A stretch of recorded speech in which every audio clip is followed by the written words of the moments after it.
Hello, everybody. It is Friday, April the 18th, 2025. Yesterday we did a show with the Cambridge University neuroscientist Leo Zmigrod, whose new book, The Ideological Brain, The Radical Science of Flexible Thinking, presents the radical ideologies of both the left and the right as kind of like COVID, forms of a pandemic. And they invade our brain, which reflects perhaps the disruption in our politics. As a follow-up, in an odd kind of way, today's conversation is with Nick Troiano. His book, it came out last year, it's just out in paperback, The Primary Solution, Rescuing Our Democracy from the Fringes, also treats radical ideology as a kind of political pathology. But rather than invading our brain, it's invaded our political process. Nick is joining us from Denver, where he lives and where his group, Unite America, is based. Nick, I'm not sure if you've had a chance to look at The Ideological Brain. It's an interesting book and an interesting conversation. In your view, are the radical ideologies of the left and the right in the United States, have they somehow corrupted our political system through primaries? Well, it's good to be with you. And I would say that pluralism is a feature of our country. The idea that there are many different ideologies and political perspectives. That's a good thing, whether that's far left all the way to far right. The challenge is that in our current election system, it gives disproportionate influence and sort of a megaphone to the fringes of both political parties. And that's largely a result of the way that our primary system is structured and functions today. So the purpose in writing my book was to sort of diagnose that, to the extent that polarization is the biggest challenge facing our democracy and an inability to find common ground to solve problems, that is fundamentally a structural issue.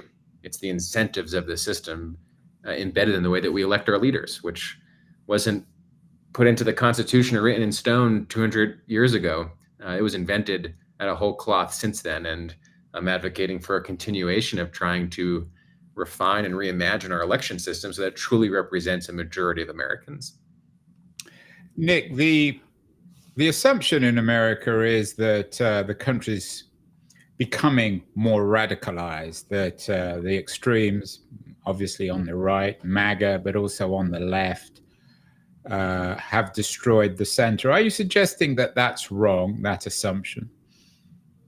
I think that's right, although I think that we are in this sort of self-reinforcing cycle of polarization, and I think that our election system is exacerbating it, meaning the structural challenge is. But to the extent that our elections are producing more polarized leaders that in our information system are getting a lot more attention in terms of clicks online or eyeballs on television, that creates a feedback loop back into the electorate, which is itself also polarizing. So the question is, what do we do to break the cycle? And like I said, there are many inputs into what is fueling this problem, but the biggest solvable one is the election system itself. And we can get more into what those solutions look like. But the fact is that our challenge in our election system is layered on top of a lot of these other challenges that are less solvable. Or I'll leave it to others to see if they can get at those other challenges, cultural challenges or technological challenges. It just seems to me that the design of our election system is the one that we can really grapple with in the near term. So is your book is a critique of the primary system in America. Is it mostly a critique of presidential primaries or a broader critique of just the very nature of primaries where at the state, the local level, the primary system seems to be encouraging extremes? The book is a critique of party primaries. And by party primaries, I mean the process by which both major political parties choose their nominees that go on to then compete in the general election. What we call the primary problem is the fact that in our elections today, 90% of them on a state and federal level are uncompetitive in the November election, right? Those districts are so lopsided for one party or another. Gerrymandering plays a role there, but the fact is the biggest reason is our own geographical sorting, right? Liberal areas are more urban, conservative areas are more rural, which means that primaries are the whole ballgame. And the outcome of the election is effectively decided in the dominant party's primary. The problem there is that very few people participate in these elections. And in 16 states, these taxpayer-funded government-run elections prohibit independent voters from participating, which means that there are 16 million Americans locked out of these elections. And so the result of all of that is that in Congress, for example, in the last election, only 14% of Americans cast a meaningful ballot, meaning a ballot that was actually determining the outcome of a competitive election. So even though we're happy that turnout might be 50, 60% or higher, very few votes actually matter in determining these elections because of this primary problem. The good news is that is completely fixable through reforms that many states have already begun to try. How would you respond to the argument, Nick, and I'm sure you've heard it many times, that you can get involved in local politics if you choose to? Most people are simply too lazy or too busy, or perhaps too lacking ideology, too centrist to get involved. They may not identify themselves as part of one political party or the other.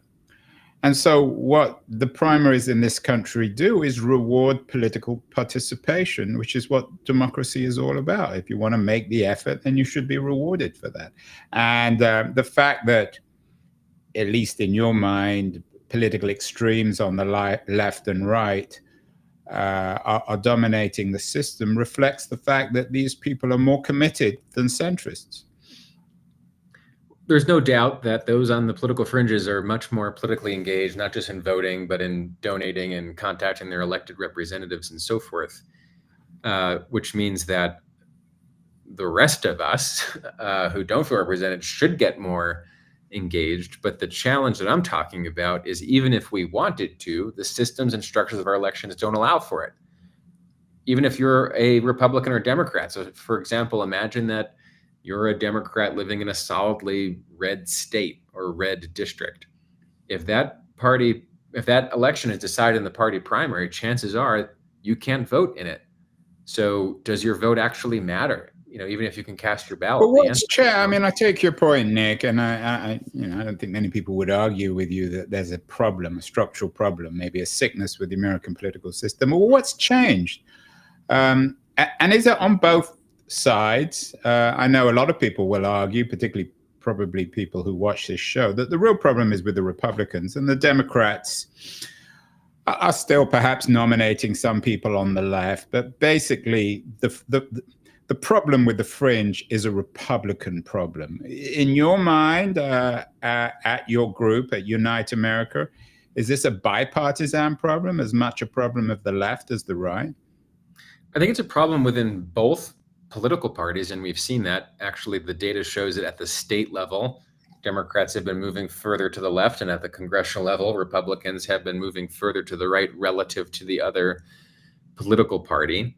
And the challenge there is that as both parties do polarize, it leaves less room for finding common ground. The answer here isn't that we necessarily need more centrists or moderates. It's that we need more leaders who are willing to at least talk to and work with the other political party.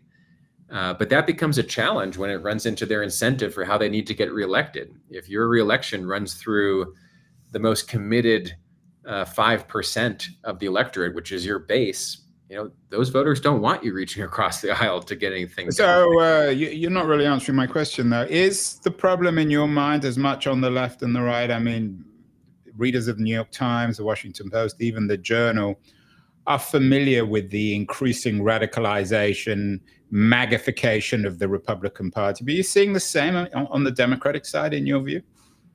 I don't know that we can say that the challenge is equivalent on both sides.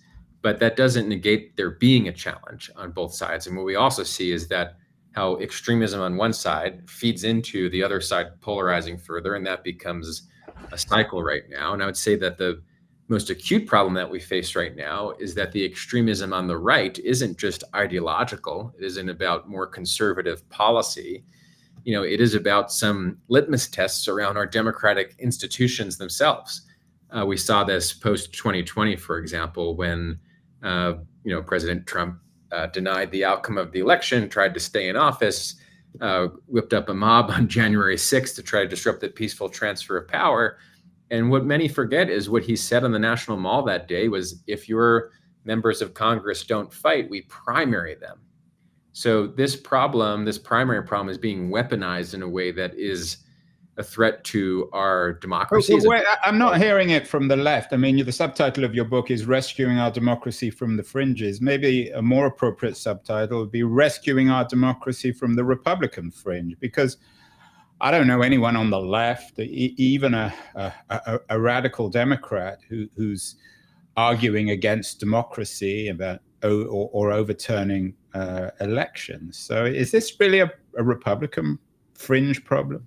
Like I said, I don't think the problem is equivalent on both sides, but there is a problem on both sides. And in fact, the chapter that I write about how this has become a threat to democracy begins with observing that the first mainstream election denialism we had was in Stacey Abrams, who refused to concede the governor's race in Georgia, I think going back to 2018, or the approaching majority of Democrats who believed that when Hillary Clinton lost the election in 2016, it was because the Russians actually tampered with ballots, which is demonstrably false. So at any given time, the problem may be more acute on one side or the other, but this disease is embedded in our politics, which is a zero-sum politics when we believe democracy is simply about getting our way. And if we don't like the outcome, then we're willing to trade off on the norms and institutions that we're supposed to share together. So I'm less interested in litigating which party is the bigger problem right now, and more interested in focusing on the fact that we're on an unsustainable path right now in America, where the accumulation of political power matters more than anything else.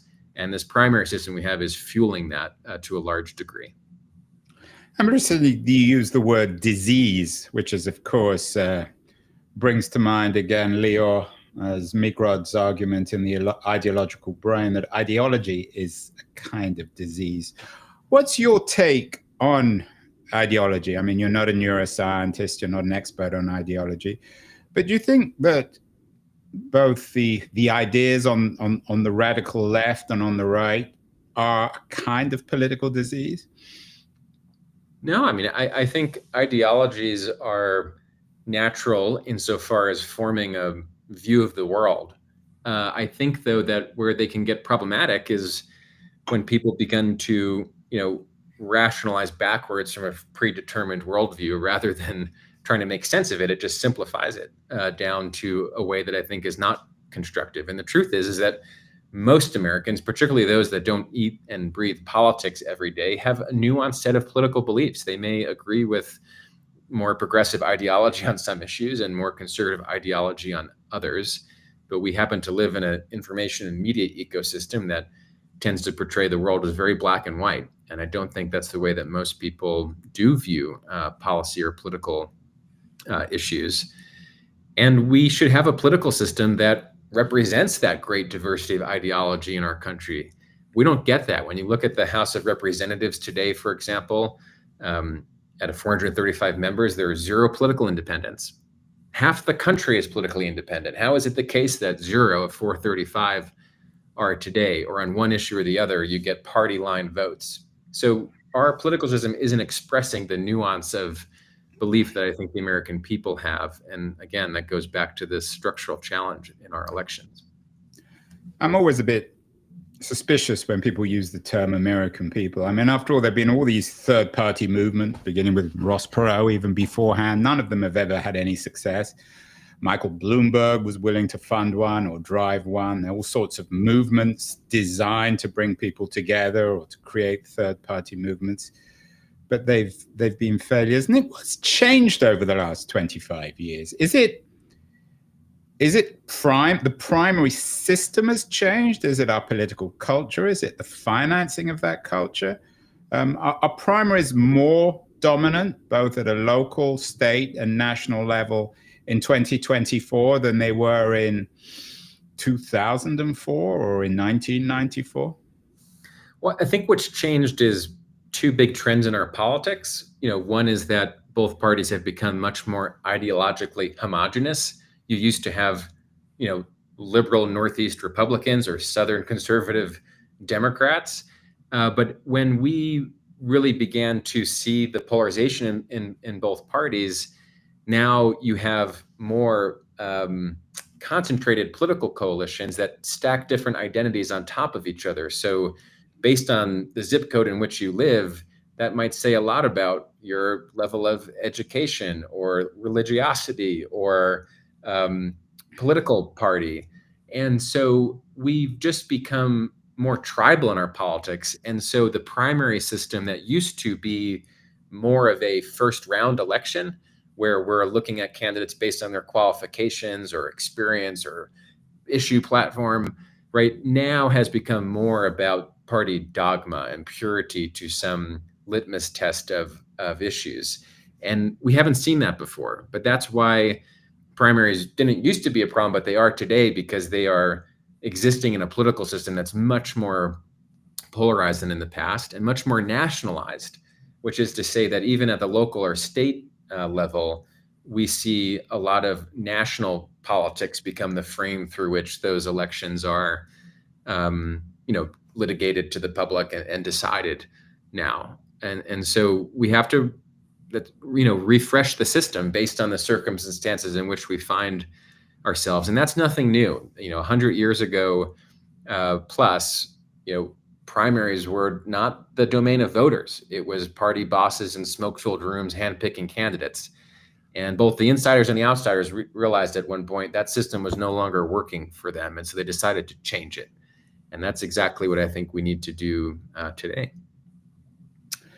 I wonder, though, whether we need to be a little careful about being nostalgic about political parties as broad tents. You talked about the Democratic Party that united conservative Southerners and urban ethnic groups of Northerners. But this was a Southern party that turned a blind eye to Jim Crow. So why should we be nostalgic about that kind of broad tent party? And the same can be true, of course, of the Republicans in different contexts, when it lent itself not so much towards justice, but in some ways maintaining the various injustices of the American political system.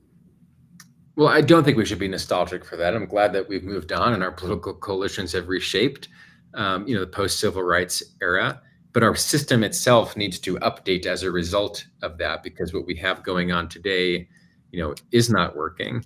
And it saps a lot of the diversity that should exist within broad parties. I mean, it was Alexandria Ocasio-Cortez, herself a product of a primary of an incumbent with just 5% of voters in that district basically deciding it. But she reflected, how is it in any other country she would not be in the same political party or coalition as a Joe Biden, who's a more moderate or pragmatic Democrat, or at least at the time?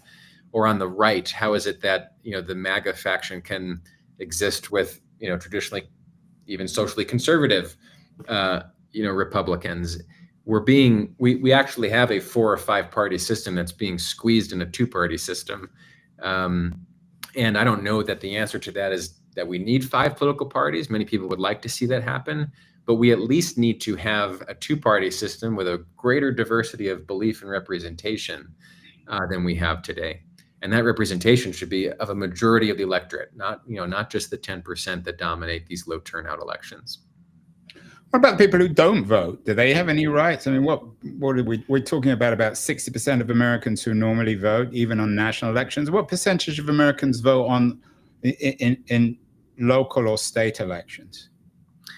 I mean, you can see in off-year elections, 10%, turnout, or in midterm elections, 20% turnout. So that's a function of some of these structural barriers, but it's also a function of give people something to vote for. I mean, when you look at the state legislative level, literally 2/3 of elections have only one candidate in both the primary and the general.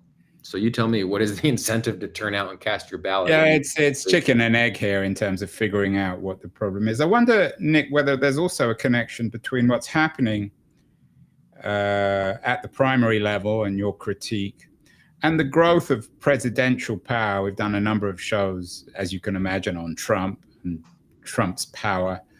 And some people have been on the show arguing that it actually represents a continuity of the imperial presidency. Is there a connection between the increasing centralization of power within the executive and this crisis at the primary level that you write about in The Primary Solution?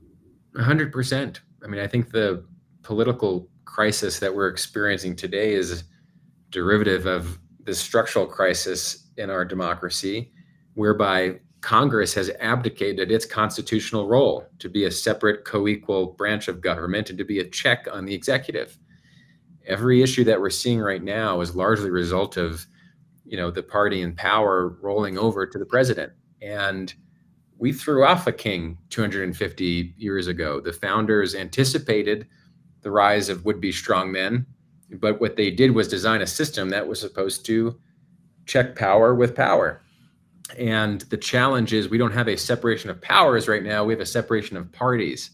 If your party is in control of Congress and the president, Congress rolls over to do what the president wants. And that's a slippery slope that we've seen under both Democratic and Republican administrations. And that problem is particularly acute today when you have a president that wants to abuse that presidential power. There's no accountability for that in Congress right now, because those members of Congress are fearful that they will be primaried if they stand up to the president. We saw that in the confirmation hearings. We're seeing it through the tariff issue, which was supposed to be a congressional power to begin with in the Constitution. And that problem's going to get worse, over time until we get at this challenge. But what's wrong with being primaried, and why wouldn't opponents of this increasingly ideological nature of party politics, why wouldn't they want to fight the hardcore MAGA people or some of the equivalents, at least in your mind, on the left? The universities now and even some of the law firms are beginning to stand up to Trump.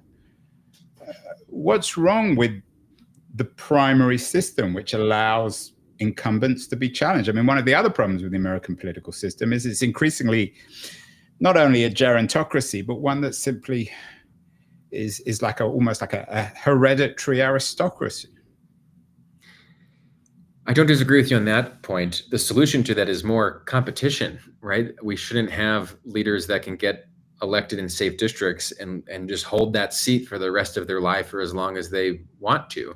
But the reason why they can is because our system no longer has sufficient competition to hold them accountable. And the answer to that is to increase competition. So let me tell you what the solution looks like, because we haven't really gotten there yet. I do want to get to that. But one other thing before we get to your solutions, because I know at Unite America, that's what you're focused on. You're an interest group trying to figure out country over party.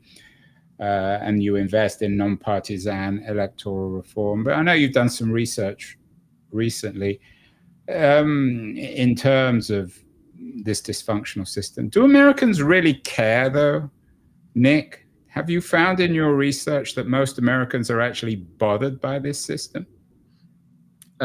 Yes. I think if you ask people their biggest challenge right now, or the biggest issue they see, what we saw in the last election was democracy. And that's not to say that both sides see that issue the same way. They don't. But I think many Americans are clued into the fact that our system doesn't represent them, that it's very divided and dysfunctional, and it's not producing results on the issues that they care about. What our job needs to be is to help connect that dysfunction down to its structural root causes, because otherwise we are simply going to be stuck in this paradigm of one party versus the other, which is what they want us to be stuck in. That's how they raise money. That's how they get reelected. Whereas I think left, right, center should be united in fundamentally changing this system at its root level so that it can be more representative. And then let's get back to all the policy disagreements that we have with each other. I take your point. As I said, I want to come to your solutions. But one final question before then. As I said, there have been lots of third-party initiatives, often by well-resourced people, everyone from Ross Perot to Michael Bloomberg to many others today. Why can't wealthy, powerful, well-organized Americans simply create alternative political organizations and ideologies to the two dominant ones? What's wrong with a market-based solution, if you like, to all this? Well, they can and they should, and some are. I mean, most recently with the Forward Party that launched. And the interesting thing with Forward is that they recognize the structural impediments that exist to new political competition. You know, one reason why we don't see many successful third-party candidates or third parties is the system of the spoiler effect, they call it. I mean, I ran as an independent candidate for Congress in 2014. I experienced this. It's when voters tell you, I really like you, but I am afraid that if I vote for you, it's going to take away a vote from my second preferred candidate and wind up electing the person I least like. You know, that's a phenomenon of our first past the post plurality system. If we had some of the reforms that I'm eager to talk about, it'll level the playing field for new competition. You know, the only thing that both parties agree on right now is to keep the rules as they are because it keeps out everyone else. That's what we have to change if we want to see more efforts outside the two major parties. We've done a number of shows, Nick, on the reform of the political system, particularly the preferential vote system. Is that the core solution that you're offering, suggesting that rather than at a primary or even at a non-primary level, that people should be able to stack their votes, prioritize their votes, be 1, 2, 3, and that might be the way of breaking the gridlock? We're primarily focused on open primaries and really promote the system that Alaska adopted in 2014, which combined an open all-candidate primary with an instant runoff election. And it carries both of the benefits of allowing everyone to be able to vote for whomever they want, for 4 candidates to wind up in the general election, and for voters to be able to rank those candidates if they would like in order of preference. Such that the playing field is level for all types of candidates from different backgrounds, and it produces a majority winner. I mean, that is a solution that, if adopted by more states, would produce more and more leaders in Congress who actually represent a true majority of Americans. And I do think that is how Congress as a whole will be able to get more functional over time when we elect those leaders and not only have the personal conviction and courage to govern in such a way, but are actually rewarded rather than punished, you know, by their electorate when they do so. So is that the core initiative that you're pursuing at Unite America, reforming the local system? Can all this be done locally at a state level or even a local level as opposed to the federal level? The answer is yes, and that's what makes this movement exciting, is that it doesn't require a constitutional amendment or an act of Congress in order to pursue these reforms. In the Constitution says that states can set the time, place, and manner of their elections. And that's why we see different systems used at the state level around the country. You know, right now there are 5 states that have abolished party primaries for state or federal elections. Who are those states? Which are those states? Yeah, those states are Nebraska, Louisiana, California, Washington, and most recently Alaska. And they're not, you know, you would have guessed Oregon and Maine, you know, the normal or the sort of the small, slightly iconoclastic states. But the fact that California and Louisiana have both passed this initiative is interesting. And they have some different systems. In Louisiana, there is no primary. All the candidates compete in the general election. There's a runoff.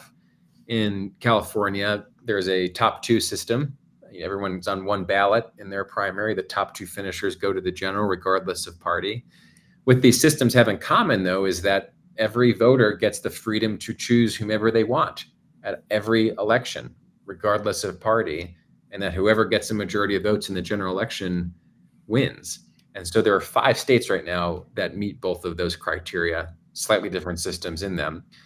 And on the other side of the spectrum, you have the worst offenders, which is right now 16 states that have party primaries that are only open to registered Democrats and Republicans, where if you're an independent, you don't have a right to vote in taxpayer-funded elections. So our work at United America is at the state level, working in state legislatures or sometimes through ballot initiatives to open the primaries, ideally to all voters and to all candidates. But there's not a one-size-fits-all solution, and that's the beauty of our system of federalism, where we can design solutions that are unique to the states and the problems in those states that they're aiming to solve.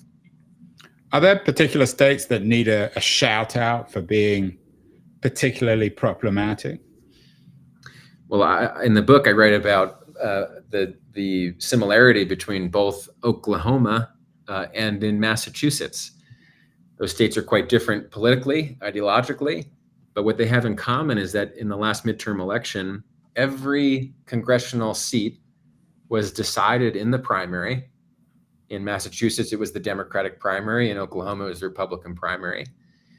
And in Massachusetts, there was only one candidate on the ballot in each of those congressional primaries. So you tell me if they had an election or not. Surely people cast their ballots, but I don't know a voter whose ballot actually mattered. They didn't have any choice, no competition.